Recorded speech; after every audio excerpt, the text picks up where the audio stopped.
xibaar yu wér te wóor ca tàng ba abonnez-vous pour ngeen di mën di jot suñuy vidéo. dal leen ak jàmm seen chaîne bi di Buzz 221 HD kii di Cheikh Omar Diagne di ancien directeur des moyens généraux de la présidence daal dinañ koy jébbal akub convocation tey ca biir sûreté urbaine bu Dakar coo loolee nu mu demee moom mooy que ne kii di Cheikh Omar Diagne moom ci wàllu boppam moom moo déposé woon akub plainte daal di koy jëmale ci jëmm chroniqueur bii di Cheikh Bara Ndiaye lu sabab nag kii di Cheikh Omar Diagne amaloon li ni mel moom mooy que ne kii di Cheikh Bara Ndiaye dafa yëkkati woon ay kàddu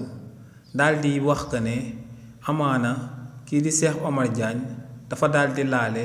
ci li nga xam ne moom moo daal di dal kii di imam Alioune Badara Ndao ba loolee daal di sabab kookee daal di génn àdduna li ni mel nag moom moo sababoon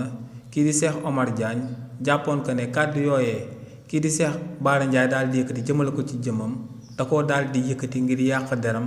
diffamation la te li ni mel moom moo sabab mu jëloon mbir moomee daal di koy yóbbu ci kanamu yoonu réewu Sénégal si li ni mel nag procureur de la république bii di Alioune Ndoye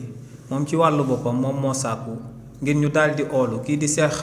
Omar Diagne biir sûreté urbaine mu daal di joxe version des faits jëmale ko ci plaintam bi ba noppi avant ñuy daal di wéyandil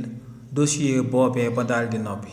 donc lu leer ba am moom mooy que ne tey kii di Cheikh Omar Anne di ancien directeur des moyens généraux de la présidence daal dinañ koy convoqué jëmale ko ci plainte bi nga xam ne moom moo ko déposé woon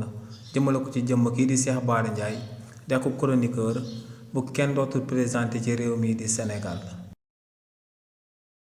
xibaar yu wér te wóor ca tàng ba abonnez-vous pour ngeen di mën di jot suñuy vidéo.